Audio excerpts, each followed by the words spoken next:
Yo, what is up, YouTube, man? 99 defensive rebound. Is it worth it? Should you put it on your center? A lot of people go 99 offensive rebound to get that legend rebound chaser, but they have their D-board a little bit lower. I'm going to be telling you guys in today's video why defensive rebound is the way to go, why defensive rebound is what you want on 99, not offensive rebound. First things first, let's get into it. The gameplay you guys are going to be seeing is me playing in the random rec. In this first game, everything goes my way. The center I'm going against, he's only 6'10", so I got the height advantage. He's got short arms, you can see by the high shooting rating, and the first shot of the game, he's able to green a yellow. He's only got 88 defensive rebound. He's a silver tier. My build is way better. My team is way better, and I'm a much better player than this guy I'm going up against. So in this game specifically, does it really matter that I have 99 defensive rebound, which gives me the legend rebound chaser? Not really. That's me being honest with you guys. If I had 94, if I had 96, I would be just fine. You can see for a lot of the defensive rebounds I'm getting in this game too, they're uncontested. That is because he is a shooting center. He's a stretch big. He's not even crashing for the board. He's staying out. He's popping. His point guard is missing him sometimes, and then other times I'm staying close enough to where I'm going to be able to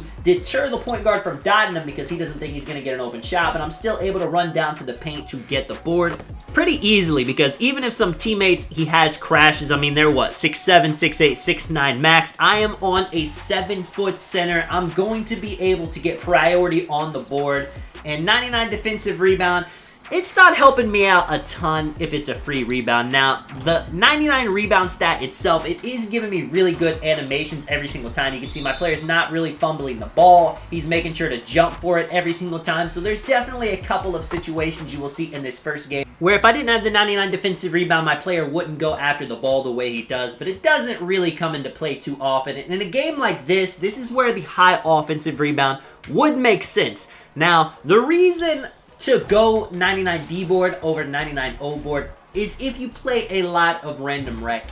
If you're playing Comp Pro-Am, your PG is usually going to be a shot-chucking PG, and they usually play outside in. They like to look for their three, and you got to be able to get the O boards when they miss. But in random rec, and if you're playing with teammates that like to drive, it is a whole different ball game. They like to drive and then hit you on the pop. They don't want you in the paint clogging up the lanes. And if they end up shooting, even if you have a 70, 80, you know, especially too if you got 99 D board, you're going to have that legend rebound chaser. You're going to be able to get the offensive rebound in a lot of those situations anyway. In Comp Pro-Am, it's a lot more of a team effort. Usually the back end you're playing with you is going to get a box on the center, so you don't need the super high defensive rebound to carry you to get the boards over his back. But that is not the case in random rec. In random rec, sometimes and a lot of time, I will say, you're not going to have anybody boxing out for you, so you're going to have to run straight to the hoop, be able to get the board. You can see I have to have 17 points, 14 rebounds. I'm holding my match up to only 7, and look at this, man. My point guard 1 for 4, my shooting guard 1 for 2. We had a guy quit. They also had their shooting guard quit. There is no offense on this team. I am carrying us to victory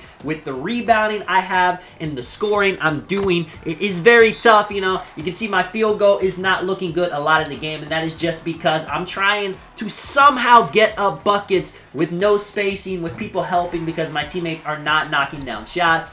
And it is some muddy basketball, but that is absolutely what random rec is, and something you're going to need in random rec, or even if you're just playing with a less skilled team in squads rec, is boards. You have to be able to secure the defensive rebounds. It's amazing to get extra possessions with having high offensive rebound, but it's not necessary, and a lot of the times the opportunities are not going to be there. But if you're playing as a center, every single possession, you can see, man, too, 24 points, 27 rebounds on this build, 99 defensive rebound. And of course, the first game, like I said, the situation was very much in my favor, but in this next gameplay, you're going to see we're not even going to focus on the ratings of the other build. We're not going to focus on his height. None of that. It's just going to be straight basketball, me showing you guys the final point I was making, because at first, you know, it sounded like I was saying 99 defensive rebound isn't worth it. I was giving you guys all the reasons why you wouldn't need it, but getting more rebounds is going to win you basketball games. Getting defensive rebounds is good as a center. It's something you have to do, so why not have 99 defensive rebound? If you're wanting to go with the 99 O board, then yes, it will work if you're playing with the squad. Yes, it is better if you're playing Comp Pro-Am because you got to be able to rebound the misses of your shot-chucking guards.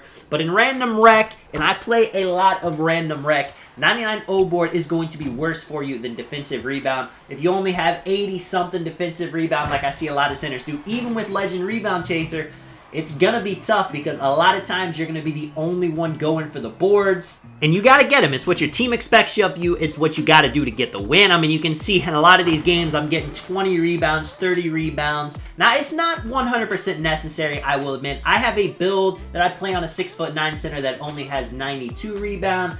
You know, sometimes when you're making a build, I'm making a 7-1 that I want to have 87 driving dunk. To do that, I got to be lower on the weight, and that's going to make it to where my rebound can't be 99. So if you can't sacrifice to get the 99 defensive rebound, just try to get it as high as you can. And boxing out, you know, being a smart player, using things like Board Beast Takeover, understanding whenever a shot goes up that you need to leave a little bit early so you can get down in position for the board. You can make up for not having the super high defensive rebound rating, but if you do have the 99 defensive rebound rating, it's going to bail you out a lot. Even if you're late, you're going to get rebounds jumping over people. Even if you're just kind of just standing there not doing any boxing out, everybody jumps up for it. If you got the 99 defensive rebound, it's almost like the ball magically goes to your hands. Being tall is going to be an advantage as well. A lot of people ask, you know, I have a 7-footer with minimum wingspan, so I got super high shooting. Is it tough to get rebounds with this build? And it is not. Even if I'm going up against a 7'3" with max wingspan, I got 99 defensive rebound. I got Legend Rebound Chaser, and it makes sense too. I don't need to have the 99 O board. I'm popping out a lot. I'm opening up so my players on my team can drive to the hoop. And even so, you guys see, I'm still getting a decent amount of offensive rebounds with this build. I mean, there's some games where I get 9, 10 offensive rebounds just being in good position, just having that Legend Rebound Chaser to carry me. And it is just something I notice a lot. Centers with low defensive rebound in the random rec. Now, obviously, you know, I have a 6'11" power forward. I like to play him with 85 D board. It's more of a dribbling stretch big type build, but I make it at power forward. I do not like to play center. As a center in random rec, you need to have solid rebounding, defensive rebounding at that. You got to think every single possession as the shot goes up, your 99 rebound is going up against a bunch of other rebounding stats on the court. You know, the power forward, the small forward, if they're crashing, the other center. There's not a stat in the game that really activates as much as the rebounding stat's going to activate. Every single possession, it's going to end, and it's going to have to be you getting a rebound if your team's not getting a steal. And like I said, man, we can simplify it. Getting defensive rebounds is one of the most important things to do as a center. So having a 99 rebound stat, it's important. Let me know what you guys think about it. I'm sure there are a lot of you that have high O-board builds and you feel like your defensive rebound rating is nice. You don't need it. You still get plenty of rebounds without it. And my response to that is, if you guys had an even higher defensive rebound, if you're already getting a lot with your build, you would be getting even more than that. If you guys did enjoy the video, man, if you do want to drop a like and subscribe, of course, I do appreciate it a ton. I'm going to show you guys the build I was using in this video. I have showed it a bunch. It is one of my favorite builds to play on my 7-footer. It was actually one of the first builds I made on NBA 2K25. And it's not optimized the best, as you guys are going to see. There were a couple of things I wish I would have done. You know, making my standing dunk 72 for that Rise Up Silver. But for the most part, I really do enjoy this build. And I'm not a believer in just making, you know, 4 different versions of a build for cap breakers and changing a build just to get a couple of stats here and there. I think that is a big waste of money. And 2K charges way too much money for VC. Other than that, man, I'm out. Peace.